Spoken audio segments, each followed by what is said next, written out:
السلام علیکم ناظرین، کیسے ہیں آپ سب لوگ؟ پیش خدمت ہوں سنسار کی نئی قسط کے ساتھ۔ آپ میں سے کچھ حضرات ویورز یہ کہتے ہیں کہ میں سنسار کو روزانہ پیش کروں، تو ان کے لیے عرض ہے کہ کھلاڑی بھی چل رہی ہے جس کی ایپیسوڈز روزانہ آتی ہیں۔ کھلاڑی مکمل ہوگی تو انشاءاللہ سنسار کے ایپیسوڈز بھی روزانہ میں ڈالا کروں گی۔ اور جن لوگوں نے ابھی تک چینل کو سبسکرائب نہیں کیا ہوا اس کو سبسکرائب لازمی سے کیجیے گا، کیونکہ میں وہی کہانیاں ناولز آپ کو سناتی ہوں جو آپ سننا چاہتے ہیں۔ آئیے آغاز کرتے ہیں۔ اچانک میرے اعصاب تن گئے۔ ذمہ داری اور فرض کا احساس ایک مستحکم عزم کے ساتھ میرے اندر جاگ اٹھا۔ گھر میں عورتیں اکیلی ہیں، نہ جانے کون آ گیا ہے۔ مجھے ہوشیاری اور جرأت کا مظاہرہ کرنا ہوگا۔ مولوی صاحب پورا گھر میرے حوالے کر کے گئے ہیں۔ میں نے آہستہ سے دروازے کو دھکا دیا۔ دروازہ اندر سے بند نہیں تھا، وہ کھل گیا۔ میں بلی کی چال چلتا ہوا بیٹھک میں داخل ہوا اور اندرونی دروازے کی طرف بڑھا جو مردان خانے میں کھلتا تھا۔ دروازے کے قریب پہنچتے ہی میں رک گیا۔ اندر سے کسی نسوانی ہنسی کی آواز میرے کانوں میں پہنچی۔ اسی کے ساتھ کسی مرد آواز نے کچھ کہا۔ میں الفاظ صاف طور پر نہیں سن سکا۔ اس کا مطلب یہ تھا کہ اندر کوئی مرد موجود ہے، اور وہ جو کوئی بھی ہے گھر والوں کی مرضی سے اندر داخل ہوا ہے، کوئی چور اچکا نہیں ہے۔ میں بہت ہی آہستہ آہستہ چلتا دروازے کے قریب پہنچا۔ اس دروازے پر ایک پرانا دھرانا سا پردہ پڑا رہتا تھا۔ میں نے پردے کو تھوڑا سا ایک طرف سرکایا۔ اب میں مردان خانے کے دالان کا منظر بخوبی دیکھ سکتا تھا۔ جو کچھ میں نے دیکھا اسے دیکھ کر میرے ہوش اڑ گئے۔ دالان میں ایک پلنگ پر دو معمولی شکل و صورت کی نوعمر لڑکیاں بیٹھی ہوئی تھیں۔ ان میں سے ایک بڑی تھی اور ایک چھوٹی۔ ان کے بالکل سامنے دوسرے پلنگ پر ایک سرے پر اغن بیٹھا ہوا تھا اور دوسرے سرے پر شبراتن بوا۔ بڑی بڑی لڑکی گردن جھکائے ہوئے ذرا شرمائی شرمائی سی بیٹھی تھی، جبکہ چھوٹی والی لڑکی اغن کو دیکھ دیکھ کر ہنس رہی تھی اور چپکے چپکے کچھ کہہ رہی تھی۔ میں صاف طور پر سن نہ سکا۔ وحیدہ تو ہم سے کوئی بات ہی نہیں کر رہی ہیں، اغن نے بڑی والی لڑکی کی طرف دیکھ کر کہا۔ بھائی اتنی مشکل سے تو شبراتن بوا نے یہ ملاقات کروائی ہے، بس دو باتیں کر لو اور ہم یہاں سے بھاگیں۔ وقت کم ہے، ابھی ذرا دیر میں وہ مصر واپس آ جائے گا۔ ہاں بڑی بٹیا، شبراتن بوا نے کہا، اگر کوئی بات کرنی ہے تو جلدی سے کر لو اور اسے جانے دو۔ کس قدر مشکل سے تو میں نے یہ موقع نکالا ہے تمہارے لیے۔ اگر وہ مصر آ گیا تو قیامت آ جائے گی۔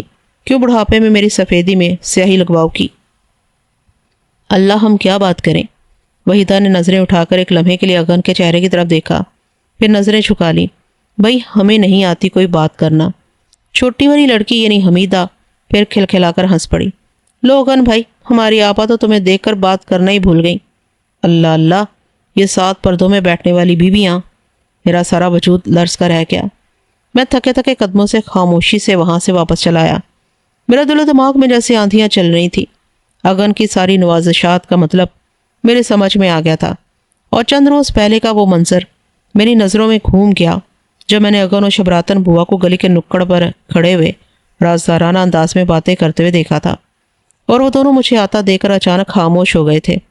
اس کا مطلب یہ تھا کہ یہ سلسلہ کافی دنوں سے چل رہا تھا اور شبراتن بوا پیغام رساں کا کام کر رہی تھی۔ اغن ضرور انہیں اس سلسلے میں رقم دیتا ہوگا۔ بیچارے مولوی صاحب، وہ تو اس ہفت میں مبتلا تھے کہ کوئی ان کی بیٹیوں کا سایہ تک نہ دیکھنے پائے۔ انہوں نے مجھ سے پردہ کروایا تھا، اور یہاں اندر ہی اندر یہ گل کھلائے جا رہے ہیں۔ خدا رحم کرے۔ میں نے اسی پھٹے ہوئے تھیلے میں گوشت، ترکاری اور دیگر سامان رکھا، اور اس کے بعد میں واپس گھر کی طرف چل پڑا۔ میں نے جان بوجھ کر سودا خریدنے میں اور واپس آنے میں خاصی دیر لگائی تاکہ اغن وہاں سے چلا جائے اور مجھے اور ان لوگوں کو کسی ناخوشگوار صورتحال کا سامنا نہ کرنا پڑے۔ میں جب واپس آیا تو میں نے دیکھا کہ بیٹھک کے دروازے کی کنڈی لگی ہوئی ہے۔ اس کا مطلب یہ تھا کہ اغن واپس جا چکا ہے، اور جاتے وقت اس نے پہلے کی طرح کنڈی لگا دی ہے۔ میں کنڈی کھول کر بیٹھک کے اندر داخل ہوا اور وہاں سے مردان خانے کے دالان میں آ گیا۔ دونوں چارپائیاں خالی پڑی تھیں۔ محفل اٹھ چکی تھی۔ میں نے شبراتن بوا کو آواز دی۔ وہ فوراً ہی زنان خانے کا دروازہ کھول کر ادھر آ گئیں۔ آج بڑی دیر لگائی تم نے سودا لانے میں، شبراتن بوا نے مجھے غور سے دیکھتے ہوئے کہا۔ آج گوشت والے کی دکان پر دیر ہو گئی، میں نے جواب دیا، اور پھر انہیں تھیلے کے بارے میں بتایا کہ اس کو سی دیا جائے۔ نگوڑ مارے چوہوں نے کاٹ ڈالا، شبراتن بوا نے پھٹے ہوئے تھیلے کو دیکھتے ہوئے کہا۔ میں اسے سی دوں گی۔ میں نے اپنا رویہ معمول کے مطابق رکھا اور میں نے اپنی کسی بات سے بھی یہ ظاہر نہ ہونے دیا کہ میں نے کچھ دیکھا یا سنا ہے۔ وہ سارا دن میں نے بیٹھک میں گزارا۔ اس دوران میں نے ایک پرانا سا تالا تلاش کر لیا تھا جو بیٹھک میں ہی ایک طاق میں رکھا ہوا تھا۔ اس کے ساتھ 2 چابیاں بھی موجود تھیں۔ تالا بڑا پرانا اور زنگ آلود تھا، مگر میں نے اسے مٹی کے تیل سے صاف کیا اور چابی لگا کر بار بار دیکھا۔ وہ ٹھیک طرح سے کام کر رہا تھا۔ دوسرے دن صبح کو جب میں سودا لینے کے لیے روانہ ہونے لگا تو میں نے شبراتن بوا سے کہا، مجھے یہ کچھ ٹھیک نہیں لگتا کہ میرے جانے کے بعد پوری بیٹھک اور سارا مردان خانہ یوں ہی کھلا پڑا رہے۔ کوئی بھی اندر آ سکتا ہے اور کہیں چھپ کر بیٹھ سکتا ہے۔ میں اس وقت باہر سے تالا لگا کر جاؤں گا۔ تالا؟ شبراتن بوا نے آنکھیں پھاڑ کر کہا۔ ان کے ہونٹ ایک دم لرزنے لگے۔ تمہیں تالا لگانے کا خیال کیوں آیا؟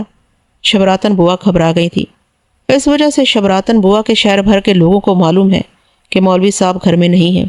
میں نے بڑے اطمینان اور آسانیت سے کہا، ایسا نہ ہو کہ کوئی چور اچکا طاق میں لگا ہو اور موقع پا کر باہر سے کنڈی کھول کر اندر آ جائے، اور جب تک میں واپس آؤں تب تک یہاں سے کوئی سامان اٹھا کر چلتا بنے۔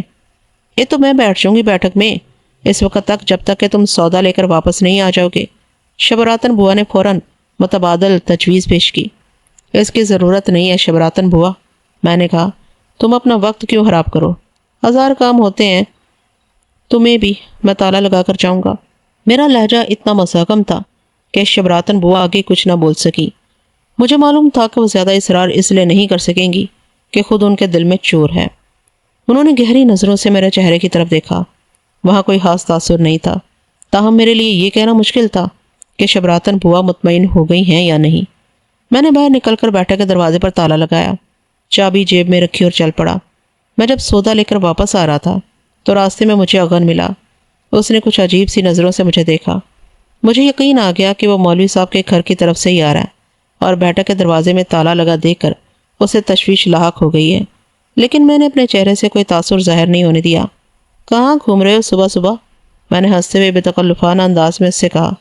اس نے چونک کر میری طرف دیکھا۔ میں ذرا بنواری لال کی دکان تک گیا تھا، اس نے کہا۔ تم سودا لے آئے؟ ہاں، اب گھر جا رہا ہوں، میں نے کہا۔ نہ اس نے تالے کا کوئی تذکرہ کیا نہ میں نے۔ دونوں ہی اپنی اپنی جگہ پر محتاط رہے۔ سودا شبراتن بوا کے حوالے کر کے میں آرام سے بیٹھک میں آیا اور آرائش محفل پڑھنے لگا۔ اچانک سفید کرتا پاجامہ پہنے ایک جوان العمر آدمی بیٹھک میں داخل ہوا۔ السلام علیکم، اس شخص نے اندر داخل ہوتے ہوئے کہا۔ وعلیکم السلام، میں نے جواب دیا اور اسے غور سے دیکھنے لگا۔ میں نے اس شخص کو پہلے کبھی نہیں دیکھا تھا۔ وہ شخص مجھ سے کچھ کہے سنے بغیر اندر کی طرف جانے لگا۔ ارے ارے، میں نے ایک دم اٹھ کر اس شخص کا راستہ روکتے ہوئے کہا، آپ کون ہیں اور کہاں جا رہے ہیں؟ بھائی میں گھر کے اندر جا رہا ہوں، اس شخص نے مسکراتے ہوئے کہا۔ تم غالباً مسن ہو؟ جی ہاں، میں مسن ہوں، میں نے جواب دیا۔ اس کے اس سوال پر مجھے کوئی حیرت نہیں ہوئی، کیونکہ مولوی صاحب کے گھر میں رہنے کی وجہ سے تقریباً سارا شہر ہی مجھے جان گیا تھا۔ مگر آپ کون ہیں؟ میں نے پوچھا۔ کس سے ملنا ہے آپ کو؟ بھائی اپنی بھانجیوں سے ملنا ہے۔ اور کس سے ملنا ہے؟ اس شخص نے کہا۔ بھانجیوں سے؟ میں نے حیرت سے کہا، کیا آپ کہیں باہر سے آئے ہیں؟ نہیں میاں، اس شخص نے کہا، میں بھی اسی شہر میں رہتا ہوں، مگر میرا مکان ادھر ریلوے اسٹیشن کے دوسری طرف ہے۔ میرا نام عبد الرحمن ہے اور میں مولوی صاحب کا سالہ ہوں۔ آپ سالے ہیں مولوی صاحب کے؟ میں نے اس شخص کو بے یقینی کے ساتھ گھورتے ہوئے کہا۔ لیکن میں نے اس سے پہلے تو آپ کو کبھی نہیں دیکھا، نہ ہی مولوی صاحب نے آپ کے بارے میں کچھ بتایا ہے۔ میں آپ کو اس طرح اندر جانے کی اجازت نہیں دے سکتا۔ مولوی صاحب اس وقت موجود نہیں ہیں۔ اسی وقت شبراتن بوا بیٹھک میں آ گئی۔ ارے یہ تم ہو رحمان میاں؟ انہوں نے عبد الرحمن کو دیکھتے ہوئے کہا۔ تم کیسے آئے؟ بھائی ہمیں کل ہی پتہ چلا کہ آبا جان اور دلہا بھائی تو لکڑ پور گئے ہوئے ہیں۔ عبد الرحمن نے کہا۔ ہم نے سوچا کہ ذرا چل کر اپنی بھانجیوں سے ملائیں، بہت دل تڑپ رہا تھا ان دونوں کو دیکھنے کے لیے۔ دلہا بھائی کی موجودگی میں تو ہم یہاں قدم ہی نہیں رکھ سکتے، اور اب یہ لڑکا ہمیں اندر جانے سے روک رہا ہے۔ ارے مسن، یہ مولوی صاحب کے سالے ہیں، شبراتن بوا نے کہا۔ مولوی صاحب کی بیوی ان کی سگی بہن ہے، یا اپنی بھانجیوں کو دیکھنے آئے ہیں، مگر یہ مولوی صاحب کی موجودگی میں کیوں نہیں آتے؟ میں اس عجیب و غریب صورتحال سے کچھ پریشان سا ہو گیا تھا۔ مجھ سے سنو، عبد الرحمن نے کہا، بات یہ ہے کہ ہمارے دلہا بھائی جو ہے نا، ان میں غرور و تکبر بہت ہے، اور وہ اپنے آپ کو نہ جانے کیا سمجھتے ہیں۔ ایک بار ایسی کچھ بات ہو گئی، لمبی بات ہے، کبھی موقع ملا تو بتائیں گے۔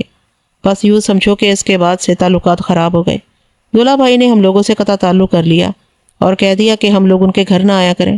تب سے میں اور میرے بیوی بچے یہاں نہیں آتے، نہ ہی دلہا بھائی میری بہن اور بچیوں کو ہمارے گھر آنے دیتے ہیں۔ آج مجھے موقع ملا تو یہاں آ گیا بچیوں سے ملنے۔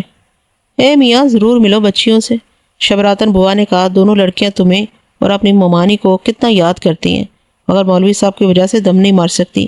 اور یہ مسن تو اپنا ہی بچہ ہے، یہ مولوی صاحب کو بتانے تھوڑی بیٹھ جائے گا کہ تم آئے تھے۔ اگر بتا بھی دے تو اس سے کیا فرق پڑتا ہے بوا؟ عبد الرحمن نے کہا، آخر وہ میری بہن کی اولاد ہے، میں کسی غیر سے ملنے تو نہیں آیا ہوں۔ میں عجیب شچ و پنج میں گرفتار تھا۔ مولوی صاحب نے تو مجھے انصاف کے بارے میں کچھ نہیں بتایا تھا، اور ظاہر ہے کہ وہ بتاتے بھی کیا، ان کے تو باہمی تعلقات کشیدہ تھے، اور شاید مولوی صاحب کو اس بات کی توقع ہی نہ ہو کہ یہ ان کی موجودگی میں گھر آ جائیں گے۔ بہرحال اب جب کہ وہ آ ہی گئے تھے تو میں نے گھر میں جانے سے کس طرح رک سکتا تھا؟ آخر وہ ان لڑکیوں کے سگے ماموں تھے۔ آپ مل لیں اپنی بھانجیوں سے، میں نے آسا سے کہا۔ مجھے آپ لوگوں کے گھریلو جھگڑوں سے کوئی تعلق نہیں، اور جب مولوی صاحب واپس آئیں گے تو میں ان سے اس بات کا کوئی تذکرہ نہیں کروں گا۔ شاباش بیٹا، عبد الرحمن نے خوش ہوتے ہوئے کہا۔ اس کے بعد وہ شبراتن بوا کے ساتھ اندر چلا گیا۔ عبد الرحمن مولوی صاحب کا وہ واحد رشتہ دار تھا جسے میں نے ان کے گھر آتے دیکھا تھا، اور وہ بھی مولوی صاحب کی عدم موجودگی میں۔ عبد الرحمن کافی دیر تک گھر کے اندر رہا۔ میں اس دوران بیٹھک میں بیٹھا رہا، کتاب پڑھتا رہا۔ آخر کافی دیر کے بعد وہ نکل کر آیا۔ لو مسن میاں، ہم تو اب چلیں۔ اس نے میرے کندھے پر ہاتھ رکھتے ہوئے کہا، تمہارا بہت بہت شکریہ کہ تم نے ہمیں اپنی بھانجیوں سے ملا دیا۔ میں نے عبد الرحمن کی بات کا کوئی جواب نہیں دیا۔ آپ پرسوں دلہن کو لے کر ضرور آنا، شبراتن بوا نے کہا۔ تم نے لڑکیوں سے وعدہ کر لیا ہے؟ میں بوا کی زبانی یہ بات سن کر پریشان ہو گیا۔ اب کوئی عبد الرحمن کی بیوی بھی آئے گی، پھر تو کسی نہ کسی طرح مولوی صاحب کو ضرور معلوم ہو جائے گا کہ ان کے عدم موجودگی میں یہ لوگ آتے رہے ہیں۔ اس بات کو کس طرح چھپایا جا سکے گا؟ دیکھو، میں ان سے کہوں گا، عبد الرحمن نے کہا، اگر انہوں نے مناسب سمجھا تو آئیں گی۔ ویسے وہ دلہا بھائی کے رویے سے بہت ناراض ہے، میرے خیال میں مشکل سے ہی آنے پر تیار ہوں گی۔ تم کوشش تو کرنا میاں، شبراتن بوا نے کہا۔ دوپہر کی روٹی یہی کھانی ہے تم لوگوں کو، میں کوفتے پکا کر رکھوں گی تم لوگوں کے لیے۔ ارے یہ سب نہ کرو بوا، عبد الرحمن نے کہا، اگر ہم لوگ آئے بھی تو ذرا سی دیر کے لیے آ جائیں گے، کھانا تو میں ضرور پکا کر رکھوں گی، شبراتن بوا نے کہا، چائے سارا سڑکے پھینکے۔ وہ ہنسنے لگی۔ ان دونوں نے میری موجودگی کو تو جیسے بالکل ہی نظر انداز کر دیا تھا۔ انہوں نے اس کی ضرورت ہی نہ سمجھی کہ اس معاملے میں میری رضامندی کے بارے میں بھی دریافت کر لیں۔ شاید ان کے لیے یہ بات غیر ضروری تھی، میں تو بہرحال ان کے لیے ایک غیر شخص تھا۔ اس کے تیسرے دن کوئی صبح 10 بجے کے قریب گھر کے دروازے پر ایک یکا آ کر رکا۔ میں بیٹھک سے باہر نکل آیا۔ یکے میں سے عبد الرحمن کے علاوہ 2 برقع پوش خواتین اتری اور عبد الرحمن کی قیادت میں گھر میں داخل ہو گئیں۔ میں نے اپنا منہ دوسری طرف کر لی اور خواتین اندر چلی گئیں۔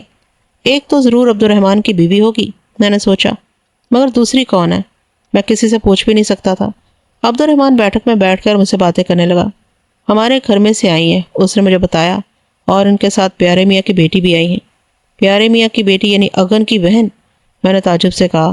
ہاں، اگن کی بہن، اس نے کہا۔ اصل میں اگن کی بہن حمیدہ اور وحیدہ کو بہت پسند کرتی ہے، مگر ہمارے دلہا بھائی تو اس قدر وہمی، شکی اور کٹر آدمی ہیں، نہ تو لڑکیوں کو کہیں آنے جانے دیتے ہیں اور نہ ان کی سہیلیوں کو گھر میں آنے دیتے ہیں۔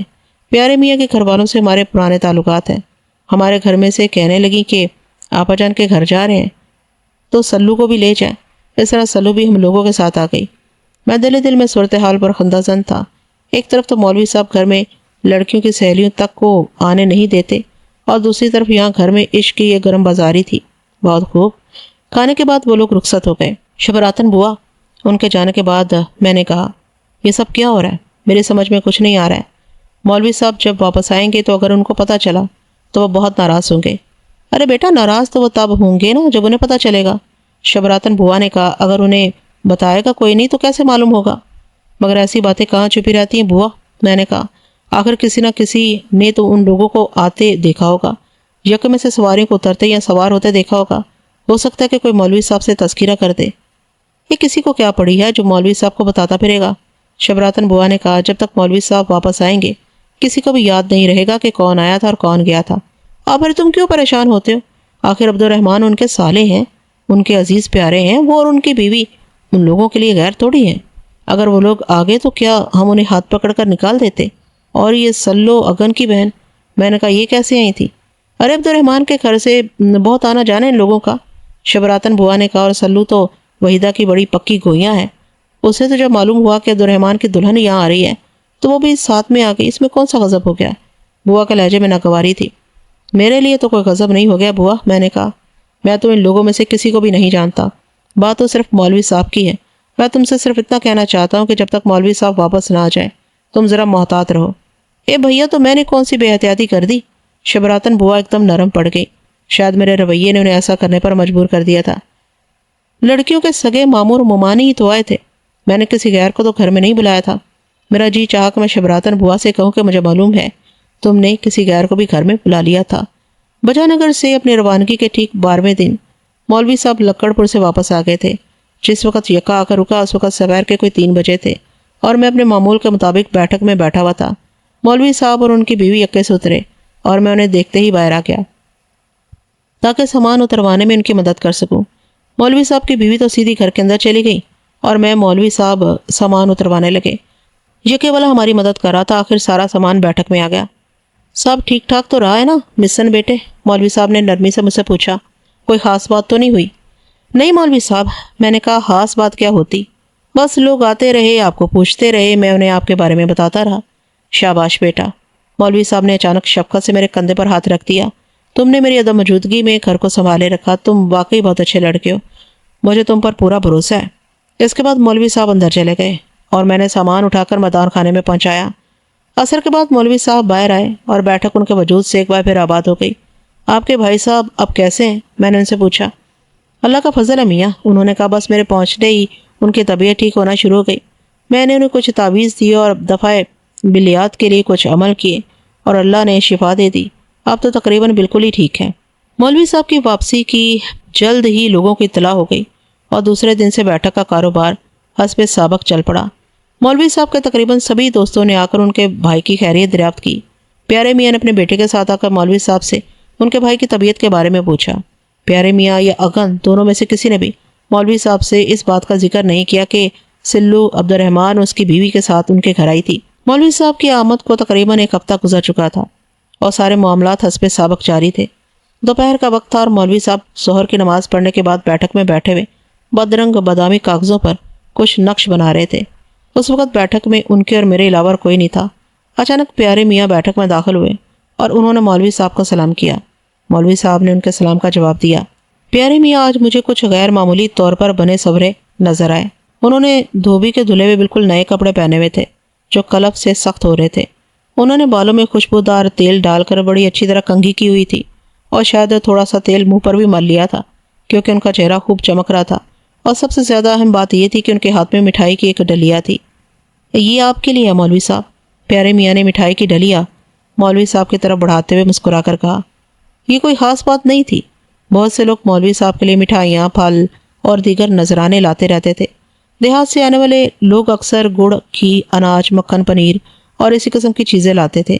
ایک بار تو ایک دیہاتی ایک بکری لے کر آ گیا تھا، لیکن مولوی صاحب نے اسے سمجھا کر بکری واپس کر دی تھی اور یہ کہا تھا کہ ان کے پاس بکری کی دیکھ بھال کرنے والا کوئی آدمی موجود نہیں ہے۔ تاہم شاید پیارے میاں کے انداز میں کوئی ایسی بات ضرور تھی جس نے مولوی صاحب کو چونکا دیا تھا۔ بھائی یہ کس خوشی میں پیارے میاں؟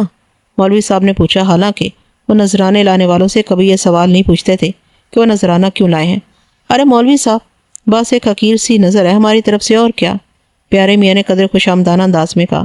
مولوی صاحب خاموش ہو گئے۔ مولوی صاحب، میں آپ سے کوئی ضروری بات کرنا چاہتا ہوں، پیارے میاں نے کہا۔ ضرور کرو، مولوی صاحب نے کہا، میں سن رہا ہوں۔ یوں نہیں، پیارے میاں نے میری طرف دیکھ کر کہا، میں دراصل تنہائی میں کچھ عرض کرنا چاہتا ہوں۔ پیارے میاں، مولوی صاحب نے کہا، مثل میرے بیٹے کے ہیں اور میری اور میرے گھر کی کوئی بات اسے ڈھکی چھپی نہیں ہے۔ تم جو کچھ بھی کہنا چاہتے ہو بے دھڑک کہہ ڈالو۔ بات یہ ہے مولوی صاحب کہ آج تو میں آپ سے بھیک مانگنے آیا ہوں۔ پیارے میاں نے بڑی لجاجت سے کہا۔ صاف صاف بات کرو پیارے میاں، مولوی صاحب نے کہا، مجھے چبا چبا کر باتیں کرنا اچھا نہیں لگتا۔ مولوی صاحب کے چہرے سے بیزاری صاف عیاں تھی۔ میری آپ سے گزارش یہ ہے مولوی صاحب کہ آپ اغن کو اپنی غلامی میں قبول کر لیں، پیارے میاں نے کہا، اور اس کے بدلے میں وحیدہ بیٹیا ہمیں بخش دیجیے، اغن کو اپنا ہی فرزند سمجھیے۔ پیارے میاں، مولوی صاحب نے بھاری آواز میں کہا، کیا سیدوں کی بیٹیاں لکڑہاروں کے گھر بیاہی جاتی ہیں؟ یہ آپ کیا کہہ رہے ہیں مولوی صاحب؟ پیارے میاں کی آواز میں احتجاج شامل تھا۔ میری اگر لکڑی کی ٹال ہے تو کیا لکڑہارا ہو گیا ہوں؟ اور اگر بالفرض میں لکڑہارا ہو بھی گیا تو مولوی صاحب آخر کو میں بھی مسلمان ہوں۔ بس پیارے میاں، مولوی صاحب نے ان کی بات کاٹتے ہوئے کہا، مجھے تو اس بات پر حیرت ہے کہ تمہیں ہماری بیٹی کا رشتہ مانگنے کی جرت کیسے ہوئی؟ کیا تمہیں یہ معلوم نہیں کہ ہم سید ہیں، کھرے سید؟ ہماری نسلوں میں کسی غیر سید کا خون شامل نہیں ہے۔ بھلا کہاں تم اور کہاں ہم، ہمارا تمہارا کیا جوڑ؟ مولوی صاحب، ہم بھی کسی نیچ ذات سے نہیں ہیں، پیارے میاں نے بڑی ٹھہری ہوئی آواز میں کہا۔ ہم لوگ بھی شیخ ہیں اور اچھی نسل سے تعلق رکھتے ہیں۔ اللہ کا دیا سب کچھ ہمارے پاس ہے۔ آپ کی بیٹی کو اپنی آنکھوں کا تارا بنا کر رکھیں گے۔ ہمیں کسی دان دہیز کی بھی طلب نہیں ہے۔ آپ کو معلوم ہے میرے 2 مکان ہیں یہاں بجا نگر میں، اس کے علاوہ کچھ زمین اور مکانات میرے گاؤں میں بھی ہیں۔ آپ جو کچھ کہیں گے میں بٹیا کے نام لکھنے کے لیے تیار ہوں۔ آپ اپنی زبان سے ایک بار ہاں تو کہہ دیجئے۔ یہ ہاں تو میں زندگی بھر نہیں کہہ سکتا پیارے میاں، مولوی صاحب نے بڑی نخوت سے کہا۔ اس بھروسے میں نہ رہنا کہ ہماری بیٹی تم لوگوں کے گھر جا سکتی ہے۔ ہم ٹھہرے خاندانی لوگ، اس بات کو اپنے دماغ سے نکال دو اور پھر کبھی اس کا ذکر بھی اپنی زبان پر نہ لانا۔ بہتر یہ ہے کہ تم اپنی راہ لو اور آئندہ اس ارادے سے کبھی میرے دروازے پر قدم نہ رکھنا۔ ٹھیک ہے مولوی صاحب، میں جا رہا ہوں، پیارے میاں نے کہا، لیکن اس قسم کی باتوں کے فیصلے اتنی جلدی میں نہیں کیے جاتے۔ آپ میری بات پر غور کیجئے گا ضرور۔ ممکن ہے آپ کو اس میں بہتری کی صورت نظر آئے۔ میں ہفتہ 10 دن کے بعد پھر حاضر ہوں گا۔ میں نے جو فیصلہ کیا ہے سوچ سمجھ کر کیا، مولوی صاحب نے جھڑک کر کہا۔ اس میں کوئی بہتری کی صورت موجود نہیں ہے، اور میں نے تم سے کہہ دیا کہ اس خیال کے ساتھ میرے پاس کبھی نہ آنا۔ پیارے میاں نے کوئی جواب نہیں دیا۔ ان کا چہرہ غصے اور ندامت میں سرخ ہو رہا تھا۔ انہوں نے ایک نظر مجھے دیکھا اور تیزی سے باہر کی طرف لپکے۔ ٹھہرو پیارے میاں، مولوی صاحب کی آواز سنائی دی۔ ان کے ہاتھ میں مٹھائی کی وہ ڈلیا تھی جو پیارے میاں اپنے ساتھ لے کر آئے تھے۔ مولوی صاحب نے وہ ڈلیا پیارے میاں کی طرف بڑھا دی۔ اسے واپس لیتے جاؤ، مولوی صاحب نے درست لہجے میں کہا۔ پیارے میاں نے خاموشی سے مٹھائی کی ڈلیا مولوی صاحب کے ہاتھ سے لے لی اور جلدی جلدی بیٹھک سے نکل گئے۔ اب شاید کوئی اور المیہ رونما ہونے والا تھا۔ میرے ذہن میں ایک بار پھر بننے بھائی اور شمو آپا کے ساتھ پیش آنے والے واقعات کی تصویر گردش کر رہی تھی۔ مولوی صاحب، آپ کو نہیں معلوم، آپ کو کچھ نہیں معلوم، میں نے دل دل میں کہا۔ آپ یہاں اپنے سید ہونے کا غرور لیے بیٹھے اور ادھر اگن آپ کے گھر کی دہلیز بھی پار کر چکا ہے۔ آپ کی بیٹی وحیدہ اگن سے چھپ چھپ کر ملتی ہے۔ کاش میں یہ باتیں مولوی صاحب سے کہہ سکتا۔ مولوی صاحب کا رویہ اس قدر سخت اور بے لچک تھا کہ مجھے یہ سارا معاملہ کوئی خطرناک صورت اختیار کرتا ہوا نظر آ رہا تھا۔ نہ جانے وحیدہ کیا کرے، نہ جانے اگن کیا کر بیٹھے، نہ جانے شبراتن بوا جو ان کی رازداں تھی ان لوگوں کو کیا مشورہ دے، اور اس سارے چکر میں کیا کردار ادا کروں۔ یہ کئی سوالات تھے جو میرے ذہن میں پیدا ہو رہے تھے۔ صرف وقت ہی ان سوالوں کے جواب دے سکتا تھا۔ میں تو بس ایک خاموش تماشائی کی حیثیت سے انتظار ہی کر سکتا تھا۔ اس کے 2 دن کے بعد کی بات ہے۔ میں پنساری کی دکان سے سودا خرید رہا تھا جو پیارے میاں کی لکڑی کے ٹال کے پاس ہی موجود تھا۔ میں سودا خرید کر واپس ہو ہی رہا تھا کہ اندر سے عبدالرحمن آتا ہوا نظر آیا۔ مجھے دیکھ کر وہ رک گیا۔ ارے کیا حال ہے میاں، اس نے پوچھا، یہاں کیا کر رہے ہو؟ ذرا بڑی الائچی لینے آیا تھا، میں نے کہا۔ آپ کیا پیارے میاں کے پاس آئے تھے؟ ہاں، میں ذرا پیارے میاں سے ملنے آیا تھا، اس نے کہا۔ وہ ہمارے بڑے پرانے ملنے والے ہیں۔ دلہا بھائی ٹھیک ہے؟ جی ہاں مولوی صاحب ٹھیک ہے، میں نے جواب دیا۔ تم نے ان سے ہم لوگوں کے آنے کے بارے میں بتایا تھا کیا؟ اس نے پوچھا۔ جی نہیں، میں نے کوئی ذکر نہیں کیا تھا، میں نے کہا۔ مولوی صاحب کو اس بات کا پتہ نہیں ہے۔ عجیب آدمی ہے ہمارے دلہا بھائی بھی، عبدالرحمن نے کہا۔ تم تو موجود تھے نا اس وقت جب پیارے میاں ان کے پاس آئے تھے؟ جی ہاں، میں موجود تھا اور میں نے ساری باتیں سنی تھی، میں نے جواب دیا۔ دماغ خراب ہو گیا اور کچھ نہیں، عبدالرحمن جیسے اپنے آپ سے باتیں کرتے ہوئے کہا۔ خود ہی نقصان اٹھائیں کہ کسی کا کیا جائے گا۔ شیخ جی اور مولوی عبدالغفور بھی تو آئے تھے، میں چاہتا تھا کہ عبدالرحمن ذرا اور کھلے، اور انہیں بھی ہمارے دلہا بھائی نے دھتکار دیا تھا، عبدالرحمن نے کہا۔ میں اور عبدالرحمن ابھی باتیں کر ہی رہے تھے کہ میں نے شبراتن بوا کو اگن کے ساتھ ٹال کے اندر سے نکلتے ہوئے دیکھا۔ عبدالرحمن کی ان لوگوں کی طرف پیٹھ تھی، اس لیے وہ ان دونوں کو اندر سے نکلتے ہوئے نہیں دیکھ سکا۔ وہ دونوں آپس میں آہستہ آہستہ باتیں کرتے ہوئے دوسری طرف چلے گئے۔ وہ باتوں میں اتنے زیادہ محو تھے کہ ان دونوں میں سے کسی کی بھی نظر مجھ پر نہیں پڑی۔ میں عبدالرحمن سے تھوڑی دیر تک باتیں کرتا رہا، پھر واپس چل پڑا۔ شبراتن بوا نہ جانے کس وقت گھر سے نکل آئی تھیں اور یہاں کیا کر رہی تھیں۔ پیارے میاں، اگن، عبدالرحمن، شبراتن بوا، یہ چاروں افراد گویا تھوڑی دیر پہلے ایک ہی جگہ موجود تھے۔ وہ یہاں کیوں جمع ہوئے تھے؟ وہ یہاں کیا کر رہے تھے؟ کچھ نہ کچھ ہونے والا تھا۔ کاش میں مولوی صاحب سے کہہ سکتا کہ وہ عقل کے ناخن لیں، دانش مندی سے کام لیں اور پیاری میاں کی بات مان لیں۔ اس میں ان کی بھلائی ہے کیونکہ ان کی بیٹی نے اگن کو خود پسند کر لیا ہے۔ پیارے میاں کی ٹال پر عبدالرحمن شبراتن بوا کی بیک وقت آمد کوئی نہ کوئی معنی ضرور رکھتی تھی۔ نہ جانے یہ لوگ کیا کرنے والے تھے۔ میں جب گھر واپس آیا تو اس کے ذرا ہی دیر میں شبراتن بوا بھی واپس آ گئی۔ میں نے ایسا ظاہر کیا کہ گویا میں نے انہیں دیکھا ہی نہ ہو۔ میں ہر روز علیل صبح اس وقت بیدار ہو جاتا تھا جب مولوی صاحب فجر کی نماز کے لیے تیار ہو کر گھر سے نکلتے تھے، مجھے زنان خانے کے گھڑے اور مٹکے کنویں کے پاس ایک قطار میں رکھے ہوئے ملتے۔ میں ہاتھ منہ دھو کر حسب معمول سب سے پہلے پانی بھرنے میں لگ جاتا۔ شبراتن بوا ایک ایک گھڑا کر کے اندر لے جاتی۔ اس دوران مولوی صاحب بھی مسجد سے واپس آ جاتے اور گھڑے اندر لے جانے میں شبراتن بوا کی مدد کرتے۔ اس کے بعد شبراتن بوا میرے لیے ناشتہ لے کر آتی۔ یہ کوئی 4 دن بعد کی بات ہے۔ میں حسب معمول صبح بیدار ہو گیا۔ مولوی صاحب ابھی تک اندر سے نہیں آئے تھے، اور حیرت کی بات یہ تھی کہ زنان خانے کے گھڑے اور مٹکے بھی کنویں کے پاس رکھے ہوئے نہیں تھے۔ یہ ایک غیر معمولی بات تھی۔ میں ہاتھ منہ دھو کر تیار ہو گیا، لیکن مولوی صاحب ابھی تک اندر سے نہیں آئے تھے، نہ ہی کسی نے گھڑے اور مٹکے اندر سے لا کر باہر رکھے۔ اچانک مولوی صاحب اندر سے برآمد ہوئے۔ ان کے بال بکھرے ہوئے تھے اور چہرے سے سخت پریشانی کا اظہار ہو رہا تھا۔ میں نے انہیں سلام کیا۔ انہوں نے حسب معمول وعلیکم السلام کہنے کی بجائے صرف سر کے ہلکے سے اشارے سے جواب دیا اور جلدی سے دالان میں آ کر ادھر ادھر دیکھنے لگے۔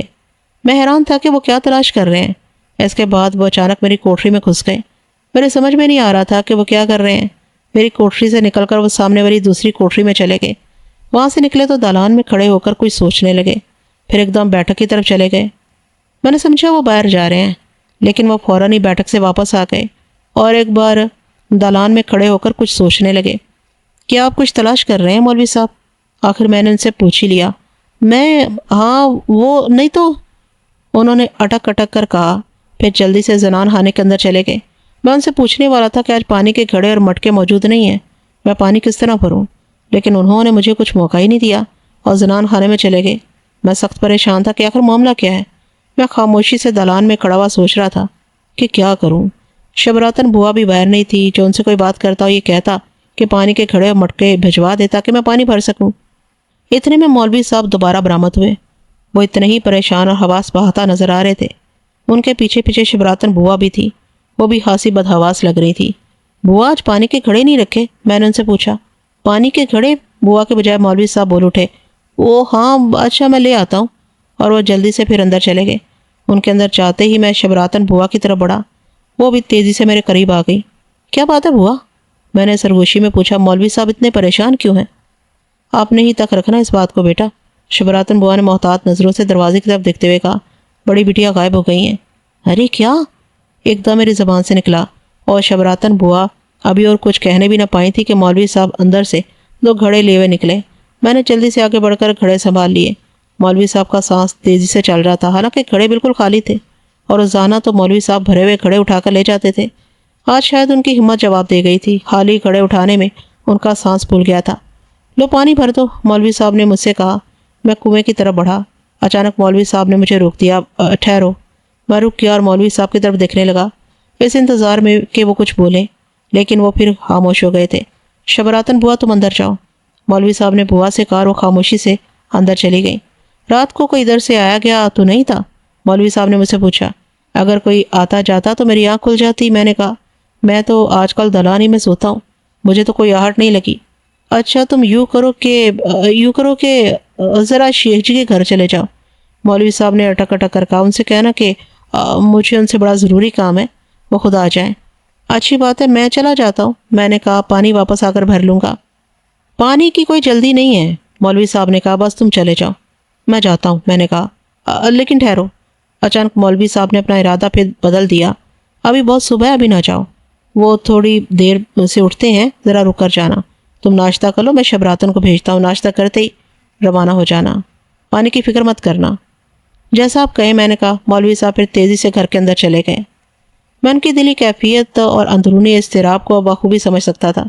ان پر واقعی مصیبتوں کا پہاڑ ٹوٹ پڑا تھا۔ بات ہی ایسی ہو گئی تھی جس کے بارے میں وہ کسی سے کچھ کہہ بھی نہیں سکتے تھے۔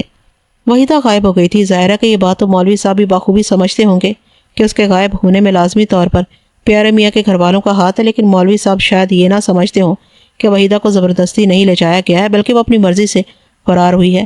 یہ بات میں بخوبی سمجھ سکتا تھا، اور میں یہ بھی بخوبی سمجھ سکتا تھا کہ وحیدہ کے فرار میں شبراتن بوا کا پورا ہاتھ موجود ہے۔ ان کی ایما اور ان کی مدد کے بغیر وحیدہ کہیں نہیں جا سکتی تھی۔ اب میری سمجھ میں یہ بات بھی آ گئی تھی کہ شبراتن بوا اس دن پیارے میاں کے ٹال پر کیوں گئی تھی، اور پیارے میاں اور اغن سے ان کی کیا باتیں ہوئی ہوں گی۔ لیکن ایک بات میری سمجھ سے بالا تر تھی، عبد الرحمن کا سارے قصے سے کیا تعلق ہے، وہ وہاں کیا کر رہا تھا۔ میرا دل اس رسوائی، ذلت و بدنامی کے بارے میں سوچ کر کانپ اٹھا جو اب مولوی صاحب کا مقدر بننے والی تھی۔ ظاہر ہے کہ یہ ایک ایسی خبر نہیں تھی جو چھپی رہ سکے۔ سارے شہر کو معلوم ہو جائے گا کہ مولوی صاحب کی بیٹی بھاگ گئی ہے۔ پھر مولوی صاحب کیا کریں گے؟ وہ کسی کو منہ دکھانے کے قابل نہیں رہیں گے۔ ان کی عزت، ان کی شہرت، ان کا ذاتی غرور، سب چیزیں خاک میں مل جائیں گی۔ آج مجھے عملی طور پر اس بات کا علم ہو گیا کہ عورتیں اپنے یاروں کے ساتھ کس طرح بھاگتی ہیں۔ برسوں پہلے کہے ہوئے میرے چچا زاد بھائی شدن کے الفاظ آج ایک حقیقت کا روپ دھار کر میرے سامنے آ کھڑے ہوئے تھے۔ شبراتن بوا میرے لیے ناشتہ لیے ہوئے آ گئی۔ مولوی صاحب اندر ہی تھے۔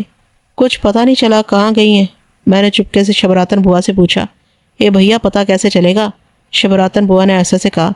کسی سے کچھ کہہ سن کر گئی ہوتی تو پتہ چلتا۔ وہ تو صبح اٹھ کر پتہ چلا کہ بستر پر نہیں ہے۔ ان کی اماں اور میں نے سارے گھر میں ڈھونڈ ڈالا مگر وہ ہوتی تو ملتی۔ اب پتہ تو جب ہی چلے گا جب ان کو تلاش کیا جائے گا۔ وہ کس راستے سے گئی؟ میں نے پوچھا۔ اے بھیا، ہوا یوں کہ صبح کو جب مولوی صاحب پخانے گئے تو انہوں نے وہاں سے آ کر بیوی سے پوچھا کہ پخانے کا باہر والا دروازہ کیوں کھلا ہوا ہے اور اسے کس نے کھولا ہے۔ اس وقت تک بٹیا کے غائب ہونے کا کسی کو پتہ نہیں تھا۔ بیوی ایک دم گھبرا گئی اور سمجھی کہ شاید رات کو کوئی چور دیوار پھلانگ کر آ گیا اور پھر پخانے کا دروازہ کھول کر باہر نکل گیا۔ انہوں نے جلدی جلدی کمروں میں دیکھا، سامان تو سب اپنی جگہ پر تھا لیکن بڑی بٹیا غائب تھی۔ میرا جی چاہ رہا تھا کہ شبراتن بوا سے پوچھوں کہ وہ وحیدہ کو دروازے کے باہر تک چھوڑنے تو ضرور گئی ہوں گی۔ اتنے میں مولوی صاحب پھر باہر آ گئے اور میں جلدی جلدی ناشتہ کرنے لگا۔ شبراتن بوا وہاں سے کھسک گئی۔ بس تم جلدی سے چلے جاؤ، مولوی صاحب نے اپنے ہاتھوں کی انگلیاں ایک دوسرے میں پھنساتے ہوئے کہا۔ بس ابھی کیا مولوی صاحب؟ میں نے جلدی سے اٹھتے ہوئے کہا۔ چند منٹ کے بعد میں جانے کے لیے اٹھ کھڑا ہوا۔ میں ابھی شیخ جی کو اپنے ساتھ ہی لے کر آتا ہوں، میں نے چلتے ہوئے کہا۔ رک جاؤ مسن، مولوی صاحب آہستہ سے بولے۔ وہ بار بار اپنا ارادہ بدل رہے تھے، شاید وہ کسی ٹھوس فیصلے پر نہیں پہنچ پا رہے تھے۔ میں رک گیا اور ان کی طرف دیکھنے لگا۔ رہنے دو بیٹا، انہوں نے بڑی تھکی ہوئی آواز میں کہا۔ شیخ جی کے پاس جانے سے کیا فائدہ، وہ کیا کر لیں گے؟ مولوی صاحب آپ مجھے بتائیں تو کیا بات ہے؟ میں نے بہت آہستہ سے کہا۔ آپ اتنے پریشان کیوں ہیں؟ اس قطامہ شبراتن نے تو تمہیں ضرور بتا دیا ہوگا، مولوی صاحب نے دانت پیس کر کہا۔ جی ہاں، میں نے گردن چکا کر کہا، شبراتن بوا نے مجھے بتا دیا ہے۔ یہ ساری کارستانی اسی حرافہ کی ہے، مولوی صاحب نے زہر بھرے لہجے میں کہا۔ یہ سمجھتی ہے کہ میں اتنا نادان ہوں کہ ساری بات کو سمجھ نہ سکوں۔ سارا منصوبہ اسی کا بنایا ہوا ہوگا۔ اگر یہ ان لوگوں کے ساتھ ملی ہوئی نہ ہوتی تو مجال تھی کہ ان کی سازش کامیاب ہو جاتی۔ سارا بندوبست تو اسی نے کیا ہوگا۔ آپ کا مطلب ہے کہ پیارے میاں اور ان کے تو اور کیا بھائی؟ مولوی صاحب نے میری بات کاٹتے ہوئے کہا۔ ان مردودوں کے علاوہ اور کون ایسی کبھی حرکت کر سکتا ہے؟ سچ کہا ہے بزرگوں نے، اصل سے خطا نہیں، کم اصل سے وفا نہیں۔ نیچ قوم کے ہیں نا کم وقت، ضلالت پر اتر آئے۔ واقعی کم اصل لوگ اونچا کام دکھا گئے تھے۔ حسن بیٹا، میرے سمجھ میں کچھ نہیں آ رہا کہ میں کیا کروں۔ اچانک مولوی صاحب کی آواز بھر آ گئی۔ اس مادر بخطا شبراتن کو تو میں بعد میں دیکھ لوں گا، اس وقت میں کیا کروں؟ اس ناخلف اولاد نے تو میری ناک کٹوا دی، مجھے تباہ کر دیا۔ اچانک مجھے مولوی صاحب سے گہری ہمدردی پیدا ہوئی۔ وہ بیچارے بالکل ہی ٹوٹ پھوٹ کر رہ گئے تھے، ان کی حالت قابل رحم تھی۔ وہ اس قدر دل گرفتہ ہو گئے تھے کہ اب مجھ سے مشورہ لے رہے تھے۔ آپ کچھ نہ کریں مولوی صاحب، میں نے ایک عزم کے ساتھ کہا۔ میں اس موقع پر واقعی مولوی صاحب کی مدد کرنا چاہتا تھا۔ ان کی رسوائی بدنامی میرے لیے کسی طرح بھی کوئی دل خوش کن بات نہیں تھی۔ آپ آرام سے گھر میں بیٹھے، میں اگن کے پاس جاتا ہوں، اس سے پوچھتا ہوں جا کر کہ وہ یعنی بڑی آبا کہاں ہیں۔ اگن سے میری دوستی بھی ہے اور وہ کبھی کبھی میرے پاس آتا ہے، کچھ نہ کچھ تو پتہ چل ہی جائے گا۔ تم اگن سے کیا کہو گے؟ مولوی صاحب نے غور سے مجھے دیکھتے ہوئے کہا۔ نہیں، تم اگن سے نہیں، پیارے میاں سے بات کرنا، انہیں الگ بلا کر بات کرنا اور کہنا کہ مولوی صاحب نے کہا کہ خدا کے غضب سے ڈرو پیارے میاں، اس کے ہاں دیر ہے اندھیر نہیں۔ اور سچ سچ بتا دو کہ تم نے وحیدہ کو کہاں رکھا ہے، بس یہ ہرگز نہ کہنا کہ وحیدہ کو واپس گھر پہنچا دیں۔ اس گھر کے دروازے اس کے لیے ہمیشہ کے لیے بند ہو چکے ہیں، بس اتنا معلوم ہو جائے کہ وہ منحوس کہاں ہے۔ اچھی بات ہے مولوی صاحب، میں نے کہا، میں سیدھا پیارے میاں سے بات کروں گا۔ میں باہر نکل گیا۔ مولوی صاحب دونوں ہاتھوں سے اپنا سر پکڑے ہوئے دالان میں پلنگ پر بیٹھ گئے۔ میں گھر سے نکل کر سیدھا پیارے میاں کے ٹال پر پہنچا، لیکن ٹال پر اس وقت نہ تو پیارے میاں موجود تھے اور نہ اگن، صرف ٹال پر لکڑیاں چیرنے والا رمضانی موجود تھا اور ایک اور ملازم خیرو۔ پیارے میاں نہیں ہے؟ میں نے پوچھا۔ اگن بھی نہیں ہے؟ وہ دونوں بھی آئے نہیں ہیں، رمضانی نے کہا، شاید ابھی وہ گھر پر ہی ہوں۔ میں تیز تیز قدموں سے ان کے گھر کی طرف روانہ ہو گیا۔ میں ابھی آدھے ہی راستے میں تھا کہ مجھے کھسیٹے خان کسائی کا بیٹا موتی مل گیا۔ اس نے مجھے روک لیا۔ میں تو تمہاری ہی طرف جا رہا تھا مسن، اس نے کہا۔ میری طرف؟ میں نے حیرت سے کہا، کیوں، خیریت تو ہے؟ مجھے پیارے میاں نے مولوی صاحب کے ہاں بھیجا ہے۔ موتی نے کہا۔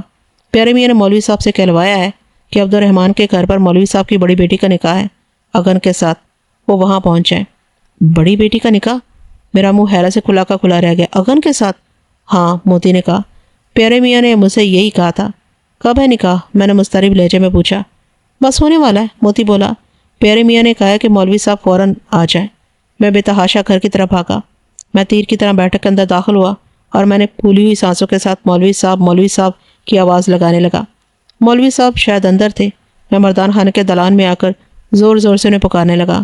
وہ گھبرائے ہوئے باہر آ گئے۔ زنان خانے کے دروازے کے پیچھے اور دروازہ بند ہونے سے پہلے میں نے ایک ہلکی سی نسوانی چھلک دیکھی۔ مولوی صاحب کی بیوی دروازے کے پیچھے آ کر کھڑی ہو گئی تھی۔ جلدی چلیے مولوی صاحب، میں نے زور سے کہا۔ عبد الرحمن کے گھر آپ کی بیٹی کا نکاح ہونے والا ہے۔ کیا؟ مولوی صاحب ایک دم چلا کر بولے۔ کون عبد الرحمن؟ تمہیں کس نے بتایا؟ پیارے میاں نے آپ کو پیغام بھجوایا۔ میں نے جلدی سے کہا۔ وہ گھسیٹے خان کا لڑکا موتی ملا تھا مجھے راستے میں، وہ ادھر ہی آ رہا تھا آپ کے لیے پیارے میاں کا پیغام لے کر۔ جلدی چلیے مولوی صاحب، وہاں نکاح ہو رہا ہے۔ مولوی صاحب ایک دم باہر کی طرف دوڑے۔ میں ان کے پیچھے پیچھے بھاگا۔ ہم دونوں تیزی سے بیٹھک کے دروازے کے باہر نکلے اور گلی کے نکڑ پر پہنچ کر مولوی صاحب نے یکے والے کو روکا۔ اسٹیشن کے پیچھے چلو۔ انہوں نے یکے والے سے کہا، ذرا جلدی ہانکو۔ میں بھی اچک کر یکے میں سوار ہو گیا اور یکے والے نے گھوڑے کو چابک دکھائی۔ گھوڑا تیزی سے بھاگنے لگا۔ ذرا دیر میں ہم لوگ عبد الرحمن کے گھر کے سامنے پہنچ گئے۔ مولوی صاحب نے یکا رکوا دیا اور کود کر نیچے اترے۔ میں بھی اتر آیا۔ مولوی صاحب تیزی سے مکان کی طرف لپکے۔ مکان کا دروازہ کھلا ہوا تھا۔ بیٹھک میں سفید چاندنیوں کا فرش تھا اور وہاں 10-12 آدمی بیٹھے ہوئے تھے۔ میں ان میں سے بیشتر کو جانتا تھا۔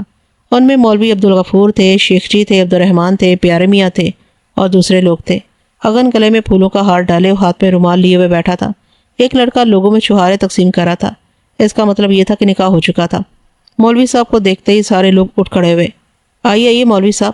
پیارے میاں نے بڑے ادب سے آگے بڑھ کر مولوی صاحب کو تعظیم دی اور ان سے مصافحہ کرنا چاہا۔ آئیے دلہا بھائی، تشریف لائیے۔ عبد الرحمن بھی جلدی سے آگے بڑھا۔ وہ لوگ مولوی صاحب کے ساتھ بڑی عزت کے ساتھ پیش آ رہے تھے۔ میں پوچھتا ہوں یہ سب کیا ہو رہا ہے؟ مولوی صاحب کسی زخمی شیر کی طرح گرجے۔ انہوں نے پیارے میاں اور عبد الرحمن کے بڑے ہوئے ہاتھ کو یکسر نظر انداز کر دیا تھا۔ وحیدہ کہاں ہے؟ وحیدہ اندر ہے دلہا بھائی، عبد الرحمن نے بڑے سکون سے جواب دیا۔ پیارے میاں کے بیٹے اگن سے اس کا نکاح ہو چکا ہے۔ کس کی مجال ہے جو میری مرضی کے بغیر وحیدہ کا نکاح کرا سکے؟ مولوی صاحب گرجے۔ تم لوگ میری بیٹی کو اغوا کر کے لائے ہو۔ انہوں نے پیارے میاں کی طرف دے کر کانپتے ہوئے کہا، میں تمہیں پولیس کے حوالے کر دوں گا، تم پر نالش کر دوں گا۔ آپ غلط سمجھ رہے ہیں مولوی صاحب، پیارے میاں نے بہت ہی نرمی سے کہا۔ بھلا ہماری یہ مجال کہ آپ کی بیٹی کو اغوا کرنے کا خیال بھی دل میں لا سکیں؟ توبہ توبہ، لڑکی کو تو اس کے سگے ماموں اپنے گھر لائے ہیں۔ لڑکی اپنے ماموں کے گھر میں ہے، کسی غیر کے گھر میں نہیں ہے۔ کسی غیر کی یہ ہمت ہو سکتی ہے کہ آپ کی بیٹی کی طرف آنکھ اٹھا کر بھی دیکھ لے؟ میں تو اس کی آنکھیں نکال لوں گا۔ آپ کی بیٹی اپنے ماموں کے گھر میں ہے اور میرے بیٹے کے ساتھ اس کا نکاح ہو چکا ہے۔ اب وہ میری بہو ہے۔ میں نہیں مانتا اس نکاح کو۔ مولوی صاحب دھاڑے۔ تم لوگوں نے میری بیٹی کے ساتھ فریب کیا، وہ بچی ہے نہ سمجھ، اس کا نکاح کیسے ہو گیا؟ کیسی باتیں کر رہے ہیں مولوی صاحب؟ مولوی عبدالغفور نے مداخلت کرتے ہوئے کہا، تمہاری بیٹی ماشاءاللہ شرعی اعتبار سے بالغ ہے اور اسے اپنی مرضی سے نکاح کرنے کا حق حاصل ہے۔ عورت کو یہ حق اللہ اور اس کے رسول نے دیا ہے، تم اس کا یہ حق کس طرح چھین سکتے ہو؟ تمہاری بیٹی نے اگن کو قبول کیا ہے۔ کس نے پڑھایا وحیدہ کا نکاح؟ مولوی صاحب چلائے، میں نے پڑھایا ہے۔ مولوی عبدالغفور نے اطمینان سے جواب دیا، وکیل اور گواہ سب تمہارے سامنے موجود ہیں، جس سے چاہو تصدیق کر لو۔ پورا کام شرعی تقاضوں کے مطابق ہوا ہے، کوئی غیر شرعی حرکت نہیں کی گئی ہے۔ تمہاری بیٹی اب اگن کی منکوحہ ہے، اس کی شرعی بیوی۔ مولوی صاحب ایک دم چپ ہو گئے۔ ساری محفل پر گہرا سناٹا طاری تھا۔ آپ بیٹھ جائیں دلہا بھائی، عبد الرحمن نے آگے بڑھ کر مولوی صاحب کے کندھے پر ہاتھ رکھتے ہوئے کہا۔ اچانک مولوی صاحب چاندی پر بیٹھ کے آ گئے، تقریباً گر پڑے۔ یوں لگتا تھا کہ ان کی ٹانگوں نے ان کا بوجھ اٹھانے سے انکار کر دیا تھا۔ آرام سے بیٹھ جائیے مولوی صاحب، پیارے میاں نے ایک چھوٹا سا گاؤ تکیا ان کی پشت سے لگاتے ہوئے کہا۔ رمچا، عبد الرحمن نے اس لڑکے کی طرف دیکھ کر کہا جو چوہارے بانٹ رہا تھا، پانی لاوے، ٹھنڈا پانی لے کر آنا۔ رمچا دوڑ کر پانی لے آیا اور عبد الرحمن نے اپنے ہاتھ سے پانی کا گلاس مولوی صاحب کو دیا۔ مولوی صاحب نے ایک ہی سانس میں پورا گلاس خالی کر دیا۔ نہیں دلہا بھائی، عبد الرحمن نے ٹھہر ٹھہر کر کہنا شروع کیا، جو ہونا تھا وہ تو ہو چکا ہے۔ وحیدہ بیٹی کا نکاح تو ہو چکا ہے۔ اب آپ یوں کریں کہ وحیدہ کو گھر لے جائیں اور پھر دھوم دھام سے اس کی رخصتی کریں۔ سارا کام ہنسی خوشی ہو جائے گا اور پھر بات بھی رہ جائے گی۔ عبد الرحمن بالکل ٹھیک کہہ رہے ہیں مولوی صاحب، پیارے میاں نے کہا۔ آپ اپنی مرضی سے رخصتی کیجیے، ہم باقاعدہ بارات لے کر آئیں گے اور 4 آدمیوں کے ساتھ بیٹی کو رخصت کرا کے لے جائیں گے۔ تم سب لوگوں نے میرے ساتھ فریب کیا ہے، مولوی صاحب نے شکست خوردہ انداز میں کہا۔ یہ عبد الرحمن تو ہمیشہ کا ہی حبیث و ملعون ہے، دیکھنا خدا کے ہاں اس کا کیا حشر ہوگا۔ اس نے میری عزت کا تماشا بنایا، خدا اس کی عزت کا تماشا بنائے گا۔ مگر شیخ جی اور مولوی عبدالغفور، تم لوگوں سے مجھے اس غداری کی امید نہیں تھی، تم تو میرے دوست تھے۔ مولوی صاحب کی آواز بکھر کر رہ گئی۔ اگر اگن کی شادی تمہاری بیٹی کے ساتھ نہ ہوتی مولوی صاحب، تو اگن اپنی جان دے دیتا۔ شیخ جی نے کہا، ہم نے تو ایک انسانی زندگی بچائی ہے، بھائی شرم ہے، کاہے کی شرم۔ مولوی عبدالغفور نے کہا، آخر میں نے دونوں فریقین کی مرضی سے نکاح ہی تو پڑھایا، کوئی ناجائز اور غیر شرعی کام تو نہیں کیا۔ تم نے میرے ساتھ دھوکہ کیا ہے مولوی عبدالغفور۔ مولوی صاحب نے دانت پیستے ہوئے کہا، تم یہاں آنے سے پہلے مجھے بتا سکتے تھے کہ تم میری بیٹی کا نکاح پڑھانے جا رہے ہو۔ اس سے بات کی اور بگڑ جانے کا اندیشہ تھا مولوی صاحب۔ مولوی عبدالغفور نے سمجھانے کے انداز میں کہا، خواہ خواہ کے لڑائی جھگڑے اٹھ کھڑے ہوتے، بس اب بات کو ختم کر دو مولوی صاحب۔ شیخ جی نے کہا، عبد الرحمن اور پیارے میاں جس طرح کہہ رہے ہیں اسی طرح سے کر لو، اسی میں سب لوگوں کی بھلائی ہے۔ اگن آپ ہی کا بچہ ہے مولوی صاحب، پیارے میاں نے بڑی لجاجت سے کہا، اس کے سر پر شفقت کا ہار پھیریے اور اسے اپنے دعاؤں سے نوازیے، یہ آپ کی محبت کا محتاج ہے۔ میں تم سب لوگوں کے حق میں بد دعا کرتا ہوں۔ اچانک مولوی صاحب نے کسی زہریلے نا کی طرف پھنکارتے ہوئے کہا، اور مرتے دم تک بد دعا کرتا رہوں گا، تمہارے لیے بھی اور وحیدہ کے لیے بھی۔ میرے لیے اب وحیدہ مر چکی ہے۔ ایسا نہ کہیے دھلا بھائی، یہاں موجود سارے لوگ میری بات کان کھول کر سن لیں۔ مولوی صاحب نے عبد الرحمن کی بات کاٹتے ہوئے کہا، میری وحیدہ نام کی اب کوئی بیٹی نہیں ہے، اگر کوئی تھی تو اب میرا اسے کوئی تعلق نہیں ہے، نہ مجھ سے نہ میرے گھر والوں سے۔ ہمارے لیے وحیدہ مر چکی ہے، ہم نے اس پر فاتحہ پڑھ لی۔ ایسی باتیں نہ کریں دلہا بھائی، عبد الرحمن نے مولوی کے پیر پکڑتے ہوئے کہا، بھلا کبھی گوشت بھی ناخنوں سے جدا ہوتا ہے؟ جدا ہو چکا ہے۔ مولوی صاحب نے عبد الرحمن کے ہاتھ پیروں پر سے ہٹاتے ہوئے کہا، میں نے وحیدہ سے ہمیشہ کے لیے ترک تعلق کر لیا ہے۔ ہاں پھر جلد بازی میں فیصلہ کر رہے ہیں مولوی صاحب؟ پیارے میاں ان کے بالکل پاس آ کر بیٹھ گئے۔ آپ کی بیٹی ابھی اپنے ماموں ہی کے گھر ہے، ہمارے گھر نہیں گئی ہے۔ آپ اچھی طرح ٹھنڈے دل سے عبد الرحمن کی تجویز پر غور کر لیجئے۔ ایک دن، 2 دن، ایک ہفتہ، ایک مہینہ، جب تک آپ چاہیں گے، لڑکی اپنے ماموں کے گھر میں ہی رہے گی اور ہم اسے لے کر نہیں جائیں گے۔ پھر آپ لڑکی کو اپنے گھر لے جائیے اور اپنی مرضی سے رخصتی کر دیجیے۔ یہ قیامت تک نہیں ہوگا پیارے میاں۔ مولوی صاحب اچانک اٹھ کھڑے ہوئے۔ ان کے ساتھ ہی میں بھی اٹھ کھڑا ہوا۔ تمہیں اپنی بہو مبارک ہو۔ مولوی صاحب نے پیارے میاں کو گھورتے ہوئے کہا، وحیدہ میری بیٹی نہیں ہے، وہ صرف اب تمہاری بہو ہے، خیال رکھنا وہ کبھی میرے گھر کی دہلیز پر قدم نہ رکھے۔ اور مولوی صاحب وہاں سے چل پڑے، میں بھی ان کے ساتھ ساتھ چل پڑا۔